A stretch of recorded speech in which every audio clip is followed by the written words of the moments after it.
Hello, friends. Welcome to the Cold War Prepper. This is Lee, and we've got a couple new people. Gene Sin, good evening. Welcome. Oh gosh, my hair. I just ran in the door, man. It was tough. So every other Monday, we have our St. Vincent de Paul meeting, and so tonight was the last meeting of this fiscal year for us, and we ran a little bit over. We had a presentation on some people who help people who are in the country. How did they call it? Uninspected, or I forget how they said it, but anyhow, but how we're supposed to help them, and so they got a little bit protracted. But anyhow, we are here. So I mean, I had to really run between the church and here, and you know, get something to drink. I may have to even get up and get something else to drink. It was 108 again here today. Golly. But they're saying next week we may only be in the 90s with the possibility of a little bit of precipitation, get some of that wet stuff coming out of the sky. And so we're really looking forward to that. I think that would be fantastic. Let's just give a minute or two here for the announcement to go out and for people to join us. And hello, Diana, too. Welcome. And uh, so I've been putting out shorts here recently, a 1 minute short each day, and I'm going to do a couple more.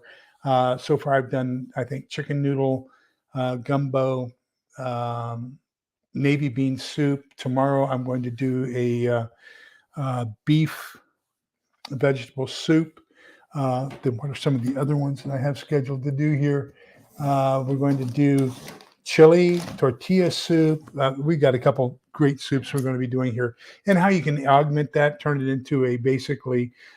In the Army, we called it a stone soup, or some people call it a nail soup.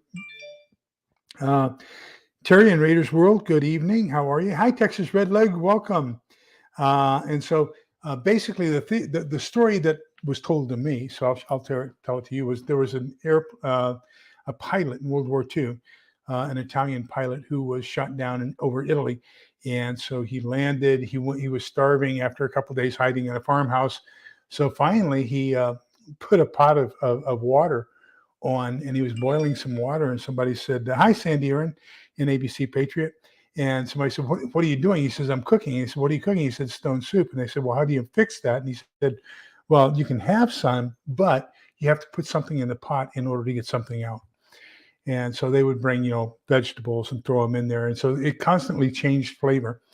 When I was in the Army back in the Vietnam era, we would do the same thing. We'd have a pot. And in those days, you had a tin can, a steel can, what do you want to call it? This was the Meal Combat Ration Individual, MCRI. We just called them C-Rats, but it was a can, and there were about 12 different kinds. And you would take your can, the entree can, and pour it into this soup pot. So it was constantly evolving with different contents. And then you could ladle something out to fill up the can, the size that you put in. So that's the whole philosophy about what we're doing with these shorts, is giving you some ideas on how you can start off with a very simple thing, a little bit of water, a dry soup mix, and then people can come and add to it. And you can constantly increase the flavor, increase the quantity, and everything else. Somebody just put in a comment on it, and I responded to that comment just before we went live, explaining that notion. And so the way that I've worked it out with the neighbors here, can get a little bit complicated because, if somebody's going to bring pasta, they don't get a full. If somebody brings a can full of pasta, you're probably not going to give them a full can of food. Whereas somebody who brings a can of vegetables will probably get equal amount of what they put in, they're going to get out. Whereas somebody who might bring a meat product, for example, might get 1.5 or 2 times what they're putting in out. And then, of course, you can always have people who don't have anything. And that's the reason why you need a community soup kitchen, is that for those people, well, they can do a couple things. They can go out and collect wood so that they can keep the fire going to keep the soup hot. And, you can say this much wood gets you 1 can of soup or one ladle of soup, however you want to do it. Another one is if you go out and collect water, we'll give you 1 ladle for every dirty water liter, let's call it. And then, so it doesn't matter whether it's dirty or clean, you're going to filter it because you don't trust other people and their cleanliness of water. And then there are those who can't even get the water for you. So maybe what you do there is you have them stand guard duty and they will work for 2 hours to get one bowl of soup. And so if they pull an 8 hour guard shift or working in the garden, any kind of community service, then that should be enough to feed a family of four for one day, is the way I'm kind of working it. So those are my thoughts about that. And that's what we're going to do. So anyhow, gosh, how many people do we have here now? 18. Welcome everybody. Um, and definitely, if you have something you would like to say to add to the content this evening, let me know. I can send. Well, as a matter of fact, let me do that here now. I'm just going to go ahead and publish this. And so, if you would like to give us your thoughts on the subject this evening and share what you're going to be doing, that would be phenomenal. Just click on that link. You'll appear on my screen, and then I can invite you into the chat. Terry in Radar's World, Radar's World. Welcome. One of my aunts was in Kansas City. Swope Park is all I remember. And when I was younger, she passed away of cancer, gosh, back in the 50s, late 50s. But I remember two things. I remember a Montgomery Wards where it had these humongous stairs that went upstairs, downstairs, and then in one of the floors, they had one of those humongous sandwich bars. And then the other thing I remember was they would drive me by at night to see that tall transmitting antenna with KCMO written, in lights on it. So that's my memories of Kansas City. The other thing was that uncle was the ticket master for the Kansas City Chiefs. So the only professional football game that I've ever been to was Kansas City Chiefs hosting the Oakland Raiders. And it's the only game I've ever been to, and that's because my uncle gave me a free ticket. Now I don't even watch professional football anymore. I was a Cowboys fan from Danny Don Meredith, Roger Staubach days. Old Tom Landry and Tex Schramm and all that kinds of stuff. But when the Cowboys knelt, I gave up on football, and I haven't watched a professional game since. And so I probably won't ever until they apologize for the insensitivity they had for the people who fought for the flag. But anyhow, so here's what I would like to ask you, and you can write it. You can copy that link and tell me you want to come on and tell the world what your plans are. Now we've had a challenging week or two. The one side has sent some drones over and have blown up nuclear capable bombers. On the other side, we've got ships being stopped in the Black Sea. We've got drones taking out ships in the Black Sea. We've got what appears to be a counteroffensive going on down in the Donbass area. We've seen the Kerch Bridge taken out. There's all kinds of stuff going on over there that leads me to believe that World War III is around the corner, very close around the corner. Oh, Jonathan Hubbard likes my my stone or rock soup. He calls it cowboy stew. Great, thank you.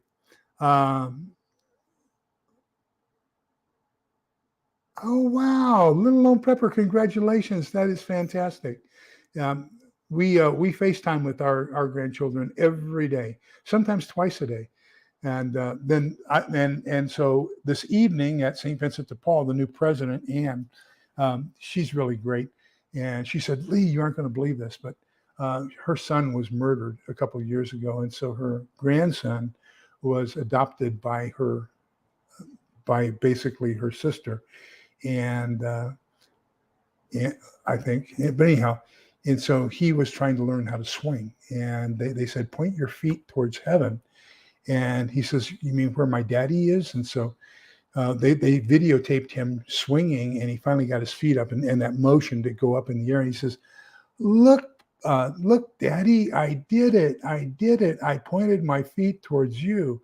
And it was just something, just unbelievable. So just one of those great inspirational things. So grandchildren are just, and children and grandchildren, and just so inspirational. That's what keeps us motivated and what keeps us going. Um, so Sandy's looking at property in Montana, make me jealous. Uh, I would never live where we spent our honeymoon. We spent our honeymoon in what was then West Berlin. Uh, we got married the day I was supposed to sign out of my unit. Well, I did sign out of my unit, and then I headed over to Germany to a remote border site intelligence center. And it took 6 months for her to get her passport and military orders and everything else to join me over there. So I picked her up. I had to drive through East Germany. The closest airport to us was in Berlin or Hamburg. And of course, they wouldn't fly her to Hamburg, so they flew her to Berlin. And I drove across East Germany to Berlin to go get her and pick her up. And we honeymooned in West Berlin, and then we drove back. So I would probably not want to be in Berlin right about now. I'm afraid that place might soon not exist the way things are going.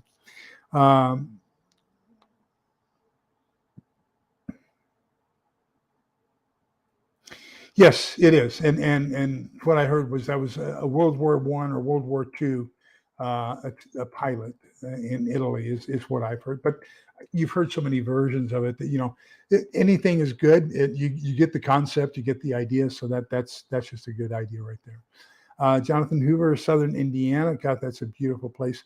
I went there. I drove through there when I did some work, some consulting work in Memphis.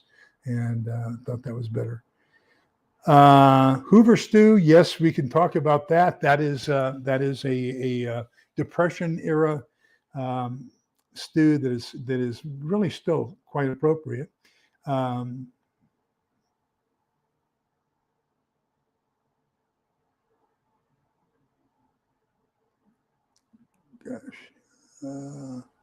yeah. So the Tory Tower for where I was stationed at Detachment Wilbeck, right just south of Homestead, isn't there anymore. But they still have Berlin's Field Station Berlin's. It looks obscene. Do me a favor, look up USASA, United States Army Security Agency, Field Station Berlin. And you've got 3 towers. This tower is taller. These 2 towers are kind of bent down. They're about a little bit shorter than the tall one. And so you have 3 towers that are right there on top of the Teufelsberg, Devil's Mountain, which is nothing but rubble in West Berlin. So we had this giant figure pointing towards the Soviets in the figure of a building. And if you take a look at the picture, you'll know exactly what I'm talking about. Well, here, I'll do that for you. Let me see here. Let me see if I can go to DuckDuckGo, USASA Field Station Berlin. There we go. Images.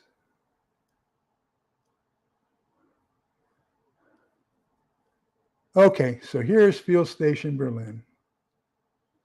Let me get back over here to YouTube. And you can tell me what you think about if this was well thought out or what, but present, tab, share screen. Yeah, USASA Field Station Berlin. And you can tell me, what do you think about this building? Do you think that this building here had any social significance or prominence as far as a gesture towards the East Berlin and Soviets? What do you think? Are you laughing? Okay, stop sharing. Okay. Isn't that a strange building? Let's see.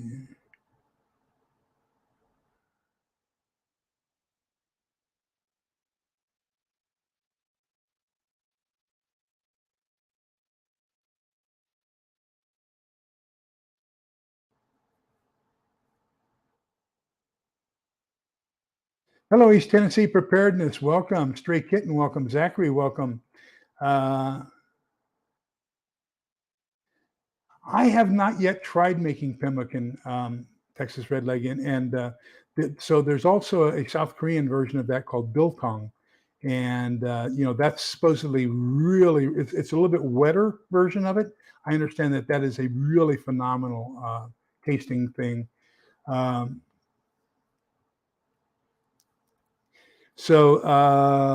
Jonathan Hoover, he's new to this detachment, been a stomach guy for years. Anyone else here because of Steve? No, I hope a lot. Steve's one of my favorite authors, and we've done quite a bit of his. As soon as book 7 comes out, we'll be doing a book review on it. We'll have Stephen on to talk about it too. So Sean Marsh, we're going to be adding him. And so the question that we're going to have here in just a minute, Sean, so if you'll bear with me, let me introduce the question after we've kind of finished up with these introductions here. Zachary W., I think that World War III has already started. I think it happened, it started last year. We're kind of in a warm-up phase for it. When did World War II start? Was it the bilateral takeover of Poland? Was it the invasion of the Sudetenland? Was it Korea's incursion was it Japan's incursion into Korea? Was it the incursion into China? Was it their takeover of, for example, French Indochina and the Dutch East Indies? When did it start? Now, for the U.S., we have a definitive date. We have December 7th, 1941. But remember, the rest of the world had been at war for World War III for almost 3 years when we got involved.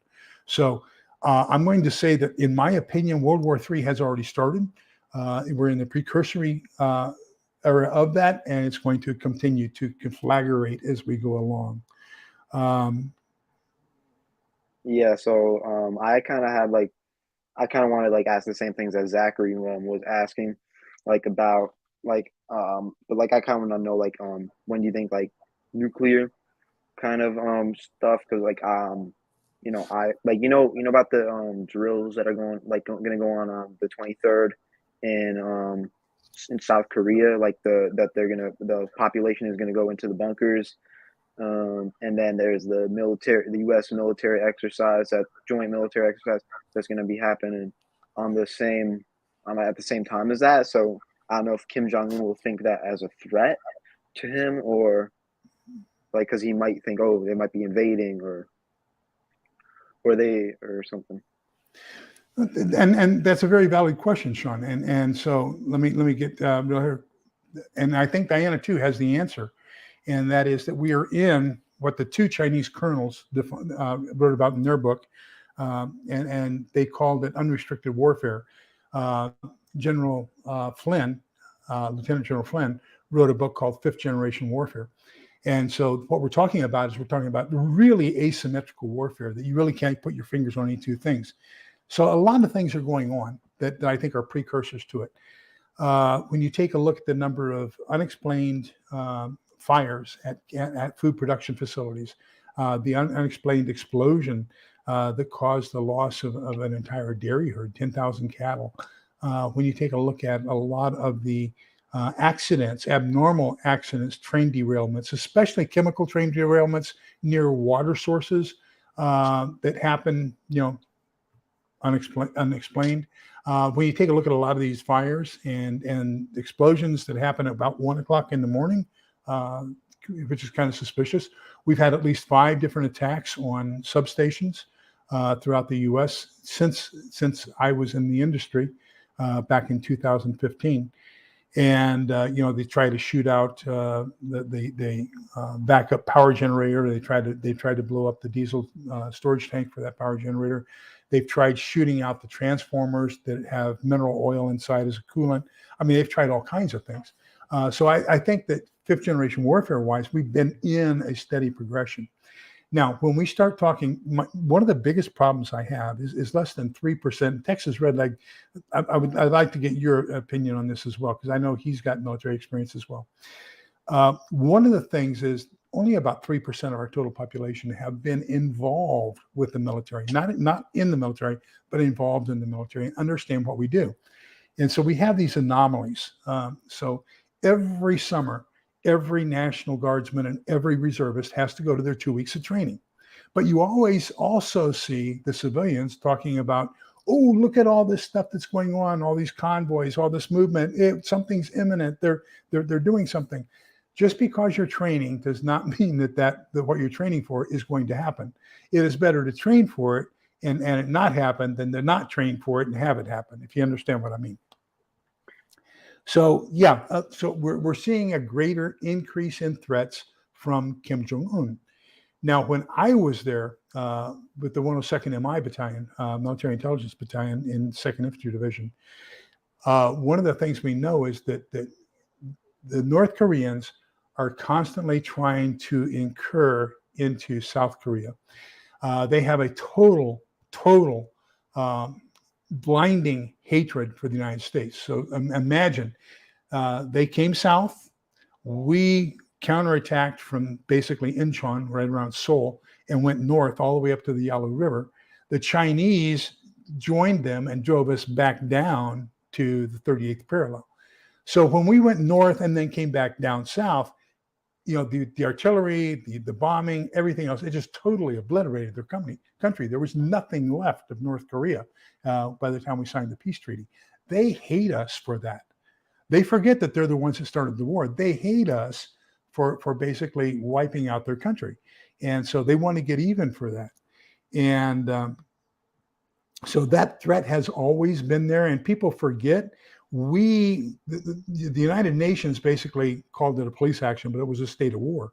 We have never signed a peace treaty through the United Nations or any other organization with Korea. We signed a ceasefire. So we are still in an active conflict with North Korea. We have been since 1950, and all we have is a ceasefire. And so that is considered still an active, for lack of a better word, war zone. So you've got this inherited dynasty of the Kims. And I just have this feeling that Kim Jong-un is not really running the country. I believe it's his sister. I think she's the real powerhouse behind what's going on there. But, you just don't fight with them. They don't have the capacity to feed their people. As a matter of fact, if you're in the military, you're allowed to steal food from the civilians, and that's not considered an offense unless you get caught. But there's nothing the civilians can do about it. You get punished for getting caught, not for doing it.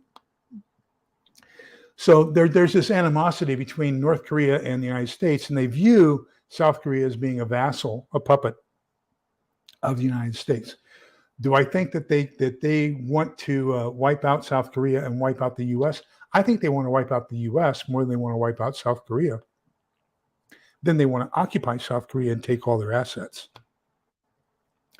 South Korea has basically most of the fertile land, most of the rice production and everything else. North Korea is really a rocky, nowhere's land. So that's my opinion. I think we're seeing a lot of stuff. I think there's a lot of precursors going on, and I think Texas Red Lead said something about that up here just a second ago. So, have you heard of Canadian Prepper? Oh yeah, I watch him on a regular basis when he doesn't get into a 45-minute rant.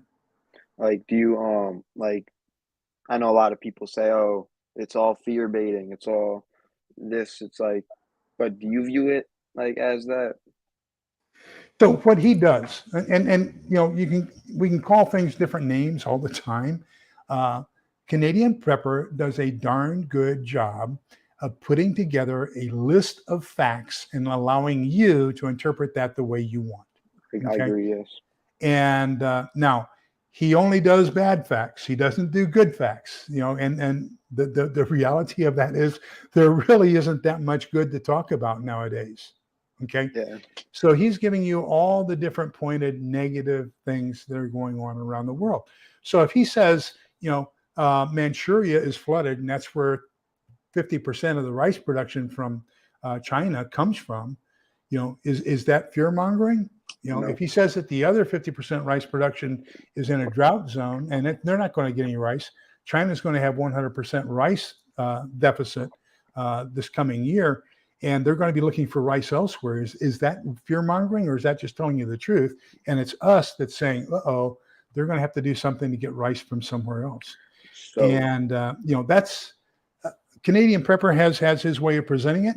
And there's another channel I really like, the guy who runs the channel. If I say I have two things against them, and let me tell you, this guy does his homework. He really knows his stuff. He really puts it out there. Number one, everything he does is a red alert, and that almost has a sense of Chicken Little in the Oh, sense NY, that, is it NY Prepper? I'm not going to say any names. Um, but everything he does is a red alert. And the other thing is he puts out that he's going to have a live, and then you get there in time for the live, and it starts 10, 15 minutes later. And other than those two things, that is one of the best channels on YouTube. And I like everything he does. And he really does a good job of researching it. So he's another one that people are going to say is a fear monger, but no, I think the guy's got his poo-poo in one bird bag, as we say in MI.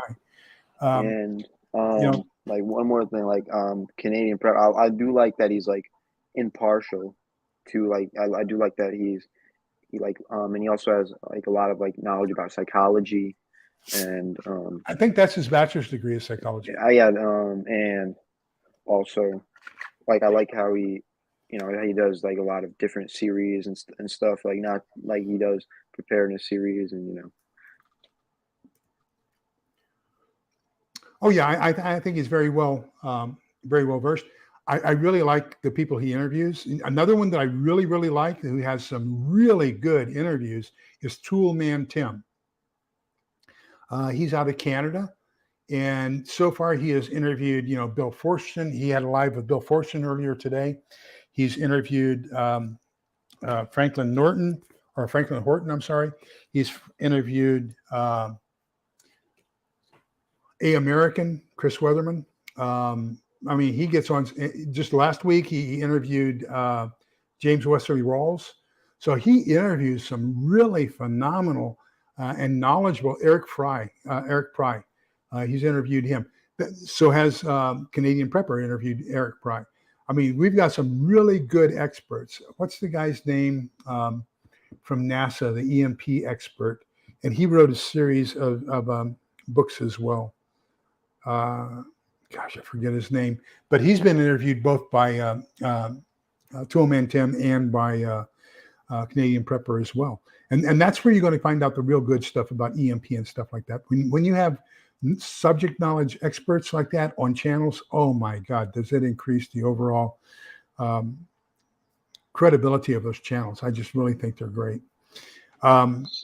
So just like so let's say like the worst case scenario happens, like let's say like I get like the emergency messages like popping up on the phone and the TV and stuff like and like how the US is like terribly deficient at like nuclear bunker provision, and so like and I don't like have a bunker, so do I let's just say like I live like not too far from New York City, but like I'd say like it'd be like a 20-minute like train ride from it. So like um do I just go down to like interior room in the basement or?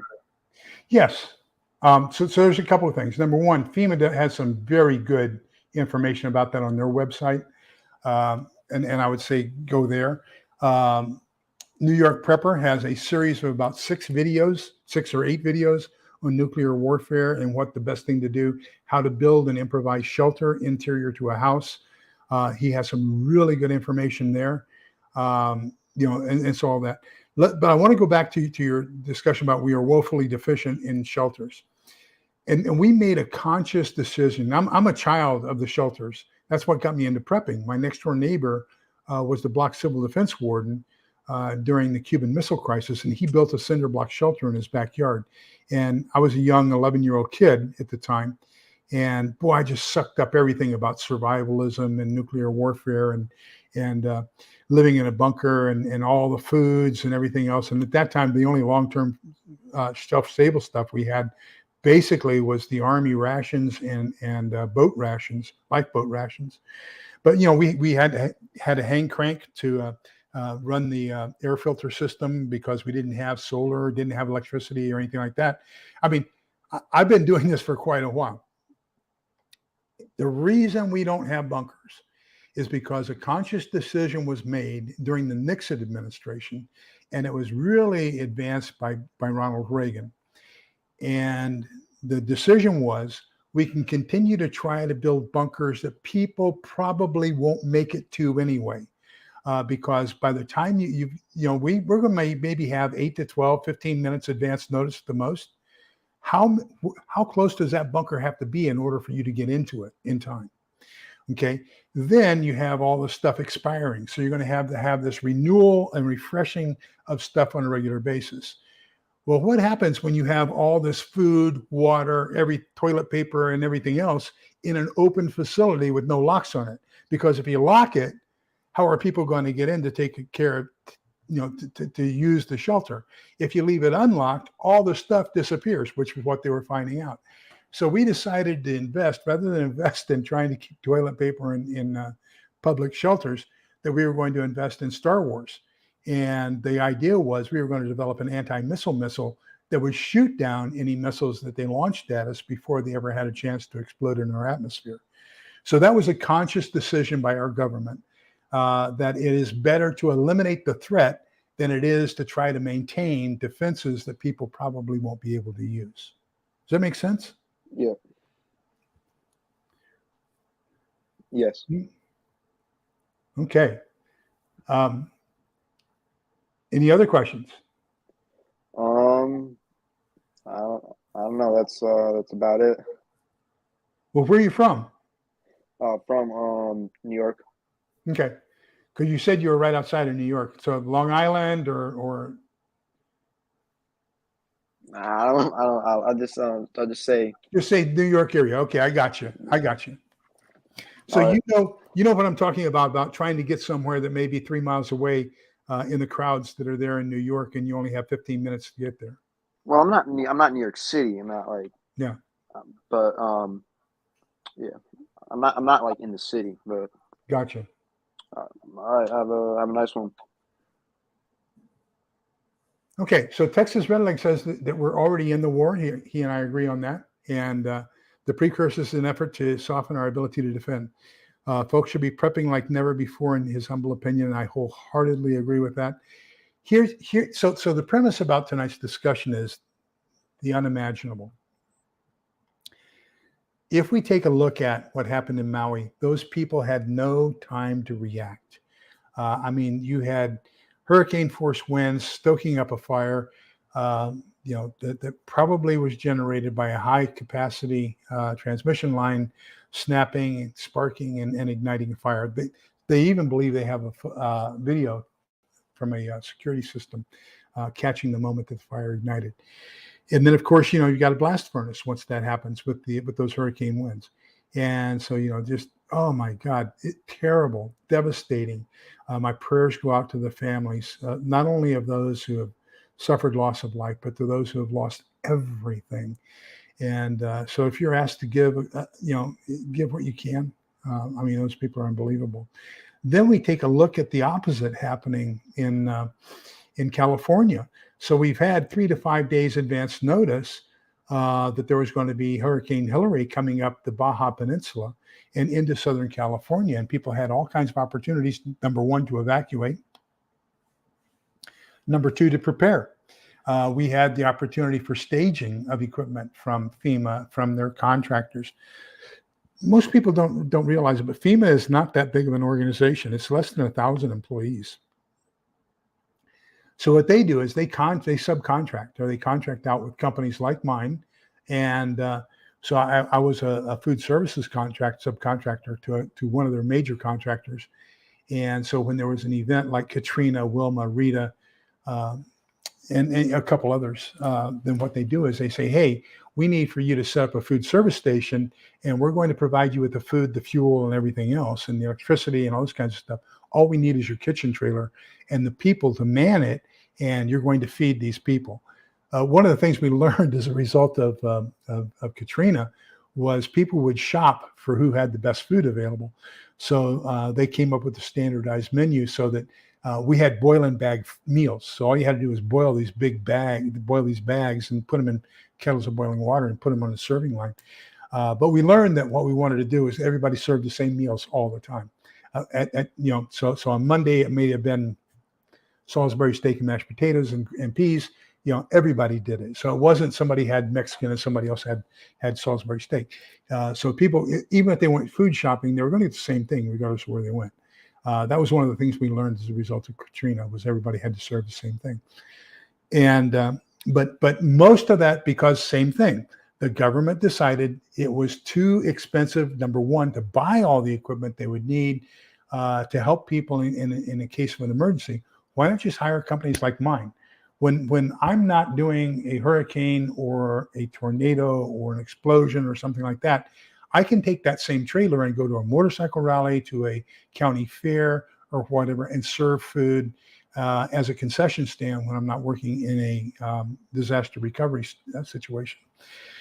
FEMA can't do that. So they would have all that furniture or all that equipment just sitting there rotting. They can come up with the plans for the food, water, fuel, everything else. What they need is an instant influx of, number one, the right equipment, number two, the right people. And so that's what they do through contractors. So we've had the opportunity to have all that set up. We've had the opportunity to have all that set up here in Southern California. So it's going to be interesting to see how things work out with all the flooding. Now, what's even more interesting is, now that we've had the flooding, we had an earthquake, a 5.1 earthquake happen in the same vicinity. So now we've got a double catastrophe. We've got earthquake, we've got hurricane, we got problems, major problems. So Death Valley received more rain in 1 hour than they typically receive in 1 year over yesterday or day before. So that's the problems we have. We're surrounded by that. How do you evacuate? How you're going to have to hunker down, because there's no way on earth that you can get out of the town.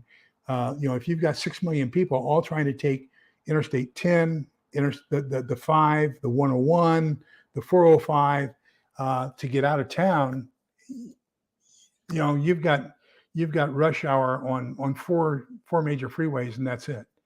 And as it happens, the eye of the hurricane went up right along California 111, which runs on the west side of the Salton Sea, between Indio and I forget what the town is, up on Interstate 10. But that runs between 111 runs between Interstate 10 and Interstate 8 on the west side of the Salton Sea.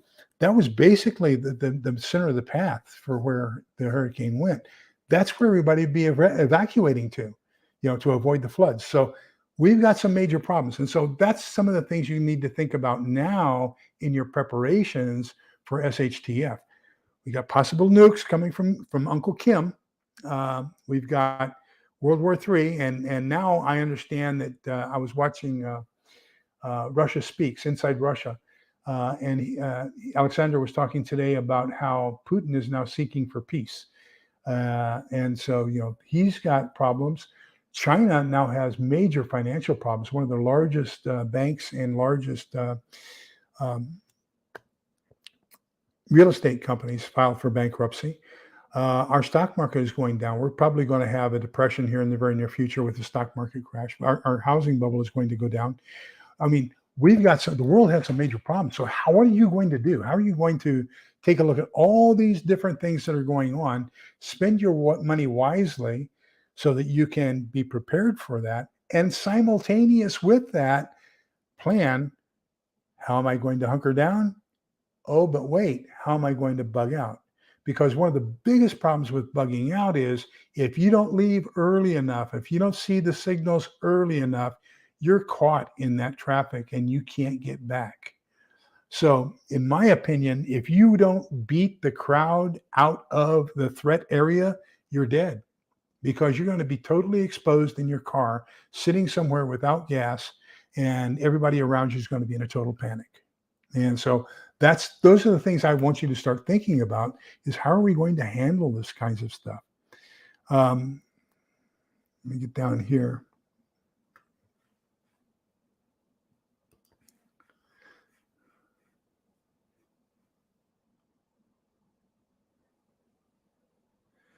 So let me see. Somebody says it's in Revelations. I think God is opening up the West for something big. Well, Actually, there's two places that it's primarily discussed. Number one is Revelations. There's an awful lot of symbology there. If you go back historically and look at the symbology, it's primarily pointing towards the Roman Empire. Then in Matthew 25, it talks about the end times. And of course, one of the most misquoted things in Matthew 25 is wars and rumors of wars. And so if you take a look at that entire thing and don't take that one verse out of context, it says all these things must happen before the end of times. And the last of that list, wars and rumors of wars, is in there. One of the last things in there, of course, is they talk about the word must be preached to the entire earth. So I don't think the word has been preached to the entire earth. So I don't think that's going to happen. Another part of that is we go back to Isaiah and we talk about Gog and Magog, and there's an awful lot of people who quote that, don't know what they're quoting. Gog is the prince of Magog. So you have a man and a country. It's not two countries, okay? And a lot of these self-professed Bible experts will tell you that it's two countries. They need to read Isaiah a little bit better. And it says, and Gog, the prince of Magog. And that's kind of hard to say that that's two different countries, all right? So, but you just need to do your own research and, read the entire thing. That's like 1 Thessalonians 4. In 1803, this woman had a vision of this thing that she ended up calling the rapture. She couldn't justify it biblically, so she called in a minister, an Anglican minister. He says, well, I think I found it in 1 Thessalonians 4. So he then put this out. Nobody accepted it. Around the end of the turn of the century, turn of the 20th century, in the early 1900s, it was finally put as a footnote in somebody's Bible commentary. And then it was kind of dropped again. Nobody talked about it. Finally, there was a guy by the name of Hal Lindsey in 1970, I want to say 70, 71. He put out a book called The Late Great Planet Earth. And that's what really promulgated the entire thing that people are now calling the rapture. That was kind of died down because people started reading the Bible and understanding what it really said. And so that started dying down. Then they had another movie series. And the movie series was called Left Behind, a television series. And the Left Behind series kind of brought it back up. So if we read 1 Thessalonians, I believe it's 1 Thessalonians 13. If you read that, let me get my glasses. Where are my glasses? I don't know where my reading glasses are. They're usually right here. Oh, they are. So this is something that I ask people to critically ask themselves when they read this, because this is what's used. So 1 Thessalonians 4:17. Then we who are alive, who are left, will be caught up together with them in the clouds to meet the Lord in the air. But if you read the verse before that, for the Lord himself with the word of command, with the voice of an archangel, with the trumpet of God, will come down from heaven, and the dead in Christ will rise first. So if that's the rapture, and that's the basis that they're saying for the rapture, 1 Thessalonians 4:16 and 17, if all the dead and living are raised up, okay, and this isn't the second coming, okay, this is the rapture, not the second coming. So if all the dead and all the living are raised up and judged, then who is there left for the second coming to come back for? Just a question. Just a question.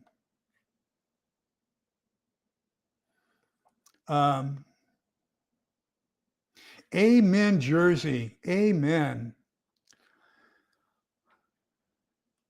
I would sincerely hope that you time it right, because that's going to be the most critical thing. Number one is going to be timing, getting ahead of the crowd, and number two is going to be choice of location, because maybe 3%, 5% of the population have considered this. What are the chances that there's another prepper who doesn't know you, doesn't know your intentions, you don't know theirs, has chosen the exact same bug out location that you have? So I am, I went through the process. In 1963, I was a shelter guy, the bomb shelter, always been that kind of a guy. Then when Rambo movie came out, that's when, we kind of split up between the survivalists and the preparedness people. And the survivalists became more of the bushcrafters, the let's bug out to the woods type people. It's when bug out bags really became popular as a result of Rambo. And so I put together my bug out bag and all that kinds of stuff. And yeah, bushcrafter, I'm an Eagle Scout. I can do all that stuff. But then I thought about it, how many rounds of ammunition can you carry? How many pounds of freeze-dried food can you carry? How much water? How many water purifiers? What are you going to live off of? Are you going to plant? If you're going to plant and have food, what kind of gardening instruments are you going to be able to carry with you? So there's all these questions about bugging out that I was unable to answer. So I am fairly happy with the fact that I have dug in here. This is my Alamo. This is my castle. There are very few reasons why I would want to voluntarily leave my castle, leave my Alamo. And yes, Alamo is a Texas term. So, that's kind of where I am. I'm not saying that that's the right way for everybody else. I'm just saying that's my choice. I'm also 71. I have a broken hip.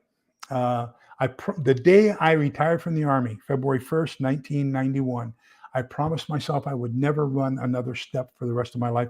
I've been able to keep that promise. I almost broke it. I took one step running when my daughter was injured, and I decided I would walk fast instead of running. That would be better for her and for me. But no, I'm not a bug out kind of guy at all whatsoever. I've got what I need right here. So that's kind of where I am.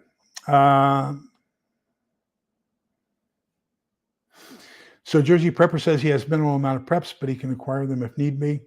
I think there's a lot of people who have that philosophy, the wolf philosophy. If you're willing to change that philosophy, I'll be happy to consider bringing you here for. I always need more guards. I always need gardeners. I need woodcutters. I need fishermen. I need all kinds of stuff. I will tell you this much. I did learn how to defend my home and defend my property in my 21 years in the Army. So, and I think a lot of us who are 100% convinced hunker down is the primary way to go are going to have, number one, a series of obstacles that most civilians are unaware of before you get anywhere close to the interior of our home. And there's also training that we have in use of firearms that most people aren't aware of. That will cause people to wish that they had never decided they wanted to acquire my goods. Is that a nice way to say that? Okay, Texas Redleg, whatever you like. That's right. You are absolutely right. Texas Redleg, I'm going to put this on here again. Why don't you just click on it and come on in? Because I think you have an awful lot to offer. I would love to see you on here. Here's the question, Rick, and I don't have an answer to this, and I think it's a question you have to consider. So there are three different types of nuclear blasts. There is an EMP blast, which is going to be in the stratosphere. So there's no danger whatsoever of radioactive fallout. Then you have an air blast. So, for example, all of our nuclear detonations that have been in wartime have been air blasts. So both Nagasaki and Hiroshima were about 1,800 feet, almost 2,000 feet above the point of impact. So that was an air burst, and it produced minimal radioactive fallout. Well, you get radioactive fallout when the fireball actually contacts the earth and then changes the radiological composition of the earth and the objects within that fireball. And so that's what goes up into the air and then comes back down, and we call this fallout. That can be extremely detrimental. It can take centuries to get rid of that stuff. We still don't allow inhabitants on Bikini Atoll in the Pacific, where we did a lot of our radiation testing. So if somebody is going to want to take over the U.S., they want to take over the U.S. for its resources, for its existing infrastructure. They would like to get rid of the people and take over the property. if that makes sense. So a couple logical ways to do that. You can use an air. If you use a ground burst, you've defeated the purpose. If you use an air burst, you get rid of a lot of the people. You also have point areas where you're getting rid of the resources as well. That could be the manufacturing resource, although we've outsourced so much of that. But the most likely is an EMP. Now, if you take an EMP and knock out our electrical grid, then the commission that reported to Congress said that if they take out our electrical grid, within 1 year, 90% of the population is dead. Then you can occupy the country. There's no destruction. You can rebuild the power grid, and you've got the country free and easy. If I were an enemy, that's what I would do. I would take out the power grid, wait a year, come in and just take over.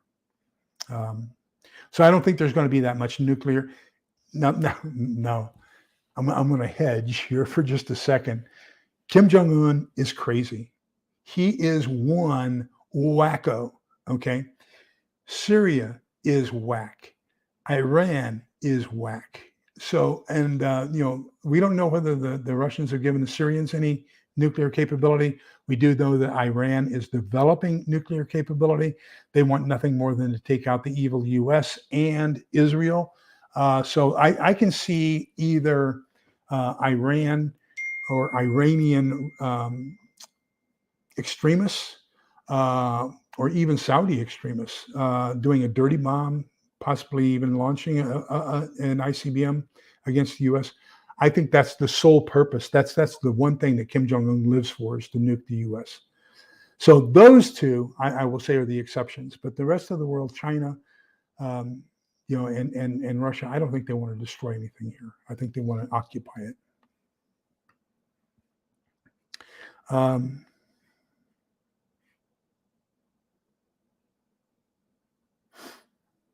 That's fine. That's so here's a little mnemonic for you. MNENMONIC, a big purple grape. So ABPGR. So A is Assyria, P is Persia. A big. B is Babylon, P is Persia, G is Greece, and R is Rome. Those are the 5 countries that have occupied Israel, and in the order in which they occupied.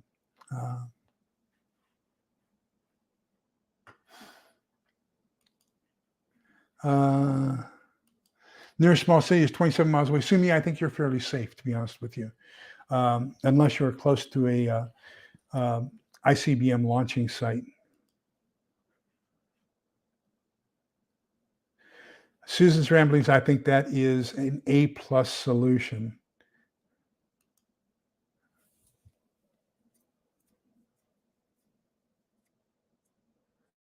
No, I agree with you, Rick. Jesus doesn't come 2 times for his second coming. He comes once. So which one is it? Is it the rapture, or is it the second coming? But I'm not here to discuss politics or to discuss religion, to be honest with you. I would much rather discuss practical human things that we need to do for surviving whatever's going to happen, whether it be an earthquake, hurricane, financial collapse, civil war, or anything like that. I think that's what I'm focused on. And then everybody can do the religion thing on their own.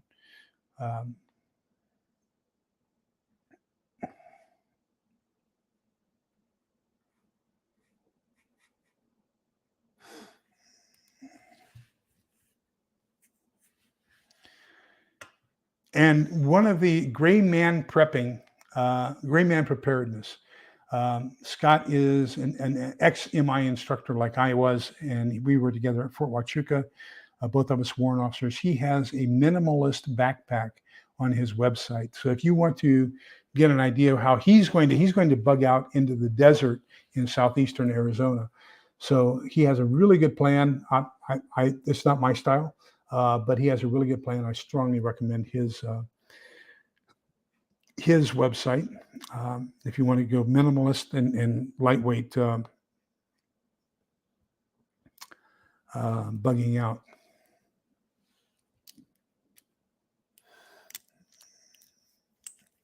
Absolutely. And so one of the things Helen and I were talking about today is I've got to do a light study. I've been thinking all this time about taping contractor bags, plastic bags, around all of my windows so that light wouldn't escape. And I told her one of these nights I have got to do a study on all of our windows to find out what the light emissions are around the house with those trash bags and whether they will be sufficient or whether I need to go buy some blackout curtains. So I think you bring up a very, very good point about the light and noise discipline, Texas Red Leg. Thank you. Uh, oh, okay. So Texas Red Leg is working and doing us kind of on the side. Uh, that's a great channel, by the way. He hasn't been putting out a whole bunch recently, but he puts out some good content. He's ex um, CID, Criminal Investigation Division, and ex artillery in the Army. And he and I were in Germany about the same time together, not very far apart. He was in an artillery unit, and I was in an MI unit. Um,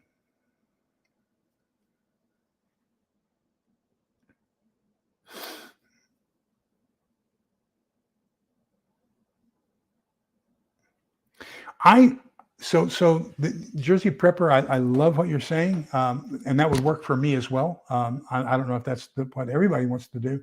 You and I are in agreement. I'm sure there are the people who have other plans. But anyhow, the way I look at it is there are three different kinds of people. Okay, there are uh, basically the people who are going to hunker down, take care of them and their family, and they're going to be the survivors. And I think it's going to be the family unit is going to be the primary crux of that. The second one is going to be the person who is the lone wolf, and they're going to say, "Hey, all these other guys have done all this stuff to get all this stuff ready for me. It's there for the taking. I'm going to go take what they have." I also apply that to people who think they're going to scavenge or steal or whatever from the stores, WalMarts, Sam's, whatever. Um, the word of caution there is you're going to be one of millions who have that same idea. The third one is I think there are those of us, and this is my philosophy, is I want, when we take a look at Matthew 24, when we take a look at the second chapter of James, specifically in James 2, it says, it starts out and it says, what doth it profit, my brother, if a man is naked, destitute, in need of food and clothing, and you say unto him, depart, be filled with the Spirit, go in peace, notwithstanding you give him those things which are needed. Was not Abraham only sanctified when he placed the body of Isaac upon the altar of God? Show me your faith by your words, and I will show you my faith by my actions, because faith without works is dead, being alone. So that's James 2, verses 14 through 24. I have an obligation. If I am going to survive, I need to help as many of my neighbors survive as possible. Now, I can't save everybody, but I can save some. And that's why I'm doing these shorts on the Bear Creek soups. And having a stone soup, having the nail soup for your neighborhood, feeding one bowl of soup a day to every person in your neighborhood so that you can keep the neighborhood alive, so you can keep them intact, so you can work together. And I end all my videos with, we're all in this together so we can come out the other side together. And that's my philosophy. I'm not a lone wolf. I'm not a lone hunker down person. I want to survive so that I can help mankind survive. Remember that we were also told in Matthew 24 that you did it to Jesus when you did it to the least of those around you, when you visited those who were in prison, when you fed the poor, or when you gave money to the poor, when you fed the hungry, when you clothed the naked, and when you visited those who were in prison, when you took care of the widow and the orphan. So those are the obligations that I believe that I have, and those are the reasons why I believe I have those obligations. So that's why I do some of this whole series I'm doing now in the shorts. How can you feed your neighbors in a time of emergency? And that's something I want you to encourage you to think about yourself.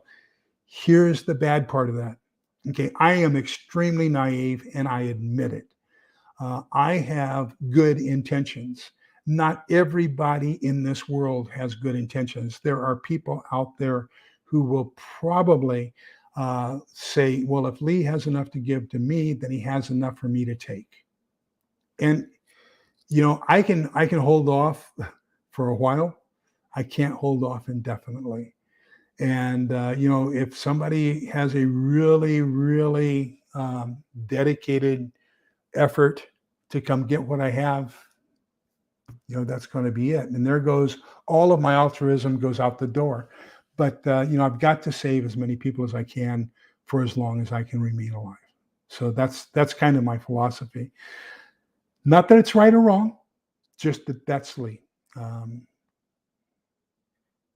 Oh, Straight Kitten. Yes, my favorite book. Yeah. So here's a trivia question for you. Article 4, Section 4. The only place where a form of government is mentioned in the Constitution. What does it say? Anybody know? This part right here says the United States shall guarantee to every state in this union a republican form of government. It does not say we are a democracy. Right here it says we give people a republican form of government, which means it's a democracy where the minority has rights. So we have a process of rules and even convicting. So in a democracy, if 51% of the jury says you're guilty and you're going to hang, you hang. Okay. In a republic, you say you have to have 100% of the people say you're guilty in order to hang. Okay. So there's those laws that say you have to do certain things in order to have it.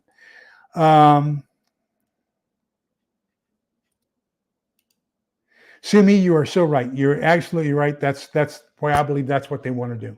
Either now they can do a couple things. There's this thing, Typhoon. What's the name of that program? Microsoft just discovered in the last couple of months that there is a kill switch in most of the electronics that were manufactured in China. And so they can send out a signal, boom, and activate this kill switch in most of the chips and computers and cell phones and everything else that were manufactured there. And they can get rid of all of our electrical devices just like that. Typhoon Volt or Volt Typhoon, either Typhoon Volt or Volt Typhoon, if you want to look it up. So that's one way they can do it. They can do it with an EMP. They can do it through hacking into the internet. I mean, we've already seen several different hacks. The latest one is 9 different hospitals have had their systems hacked. And I think there's an active attempt to intrude into our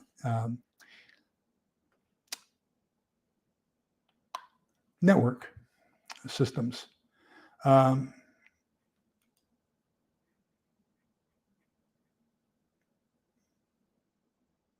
Amen, Jersey Prepper. Love you. Absolutely love you, brother.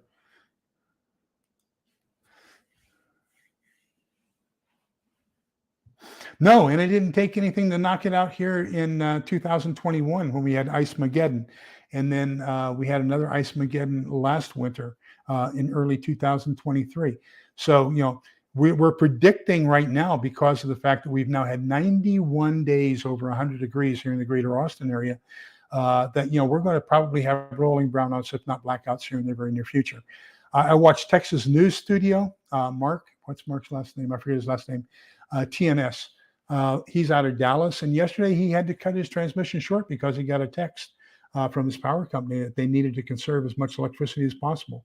So he runs with 2 computers, and he shut down his entire broadcast to comply with that warning that they needed to do it, or else they were going to have blackouts. And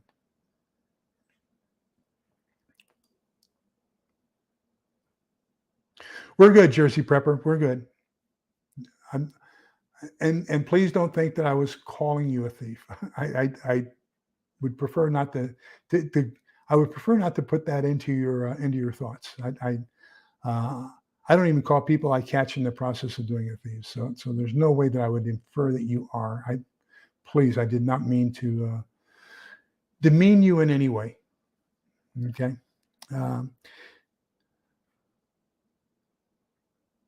So Scott, I don't think that Gray Man Preparedness has a YouTube channel. I think everything he does is on a website. And let me see if I can't find it. Yes, and I was even I'm thinking about doing, and I'd like to probably do a panel, get some of you on, and just do a panel discussion about, if you had enough advance notice and you could go to the store before the hordes, what's the 10 things that you would most likely want to prioritize picking up? What would you go for right now and say, I've got one trip, one car, one pickup truck, one whatever. What am I going to do? I know that if I put this on my credit card, the credit card processor will never see that because the electricity system, something will go wrong. They'll never see the charge. The world won't exist as we know it. So what would I get? Um,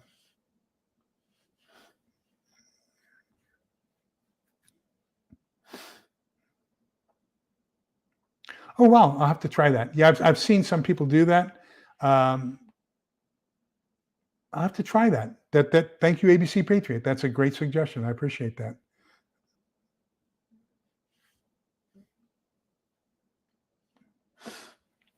Yeah, and so I was in intelligence collection, and we worked what was called 6-2 rotating. So we'd work 6 days, 2 days off, 6 swings, 2 days off, 6 mids, 2 days off. I did that for almost 20 years. Except when I could, I'd volunteer for straight mids. I loved working straight mids. But so if you have a 6-2 rotating shift, 8 hours on, 16 hours off, and then 2 days off, you've got to have 4 tricks to do that because you've got one on days, one on swings, one on mids, and one on break. Okay. But then somebody's going to get sick or whatever. So you got to have more than 4-0 staffing. So what we did at Field Station, we had 5-0 staffing. So we had basically a floater so that if any one of these 4 went to sick call, went to had to go qualify at the range, had to do the PT test or something, and they were absent from intelligence collection for that day, that 5th person could fill in for them.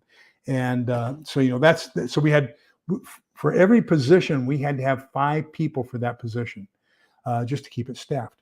So now you're probably, I would recommend that same thought process. If you've got one guard post, you're probably going to need 5 people to man that guard post.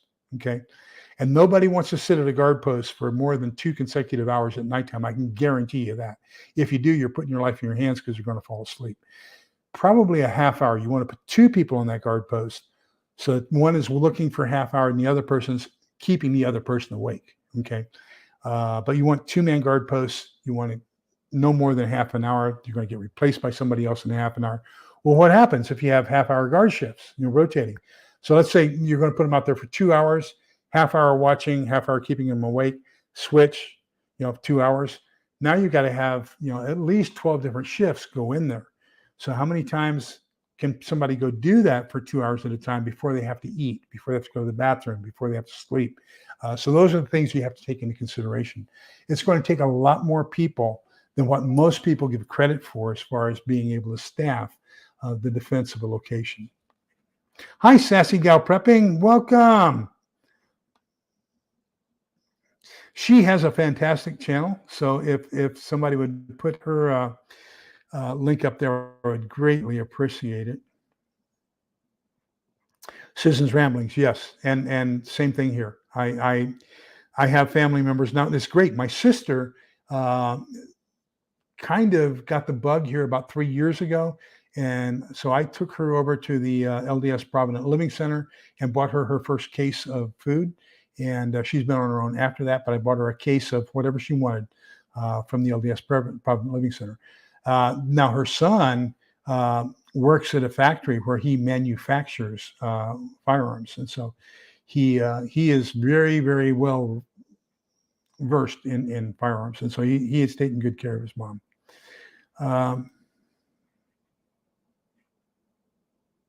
Wow.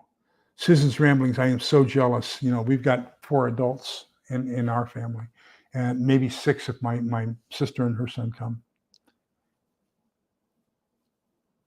Wow, we've already been at this an hour and 10 minutes. Oh my gosh. Thank you all so much. Time has really flown. Great questions there that came on live with me. I appreciate that. Hello, Cryptic from New Zealand. Oh my God. My wife and I were just talking about that. She says, I know you've seen most of the world. Where is there any place you want to go to that you have not been to? And I said, absolutely, New Zealand. I have got to go to New Zealand. I made it to Australia. Of course, I was an Indonesian interpreter translator for a couple of years. made it. I love Singapore. Oh my God. You could leave me there. I built the factories for Dell on Penang, and I was the HR director and brought everybody in and got that up and working on Penang in Malaysia, um, Philippines, Vietnam, Hong Kong. Oh, it was gorgeous when it was under British control. I don't know how it is now. Tokyo, but anyhow, I never made it to New Zealand. I've got to go to New Zealand. Got to go. That's on my bucket list.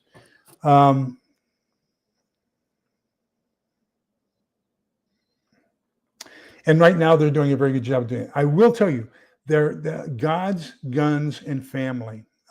Mark, he's a minister and an ex high school principal as well.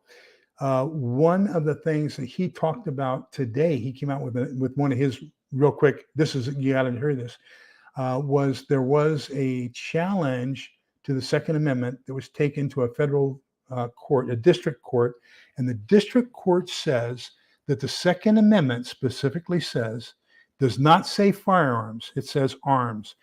It says a well-regulated militia being necessary to the security of a free state, the right of the people to keep and bear arms. It does not say firearms, it says arms. So that's everything. So the challenge was that you can't restrict somebody from owning a firearm. You can't restrict them from owning a bow and arrow. You can't restrict them from owning a knife, a tomahawk, anything that is considered a weapon. According to this, it does not specifically say firearms. It says arms. And if you look at the intention of back when the Constitution was written, back in 1780, 83, what they have, the Minutemen had their muskets, they had a tomahawk, they had a Bowie knife, that was arms for them. And so that's what's protected by the Second Amendment. What a beautiful decision by that federal district court today. Hello, Fexorus.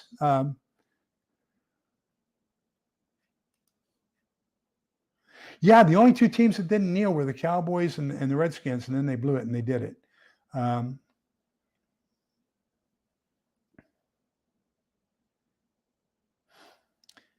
Oh, wow. That's great. Yeah, I really liked Roger Staubach. I like Dandy Don Meredith too, and Golden Richards. So I ran into Golden Richards when I was teaching in California, in Arizona.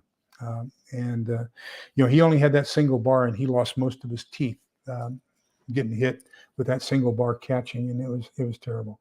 Okay, so I think we're pretty much done for the evening. Thank you all so much for being here. Don't forget, tomorrow night we're going to be talking about chapters 5 and 6 of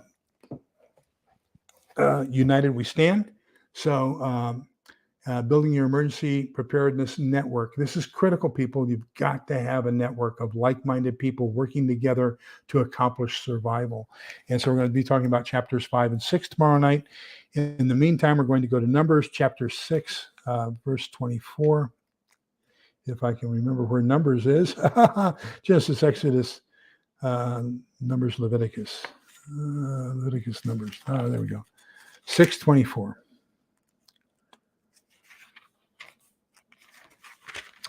I should have it memorized by now. The Lord bless you and keep you. The Lord let his face shine upon you and be gracious to you. The Lord look upon you kindly and grant you peace. Oh, by the way, they have just recently, there was a sewage backup in Jerusalem. They dug it up and they think they have found the pool of Siloam. Remember, that's where Jesus cured blindness in a person. We never could find the pool of Siloam. So they think they have found the pool of Siloam. While they were digging in that area, they found the oldest written shard that they have found of the old Hebrew Tanakh, which is basically the Torah, the first 5 books of the Bible. And that is the one verse that they found. That's one of the most ancient blessings that there are. And so the Jewish Antiquity Centers was extremely happy about finding that. So we think we found both the oldest blessing that there has been, along with the pool of Siloam. So remember that we're all in this together. Thank you for being here. You all are just so absolutely phenomenally wonderful. I appreciate you being here. And please if you want to discuss something, send me an email. If you want to be on and participate in a live, send me an email. Let's see if we can't get that done. And but remember, we're all in this together, so we can come out the other side together. Please be kind, polite, and respectful to each other, because the only way we're going to get through this is together. Y'all have a wonderful evening, and thank you, Sassy Gal Prepping, for showing up. And Theoxorus, great to see you, even though we're right here, but thank you for being here. I really, really appreciate y'all. Take care. Bye-bye.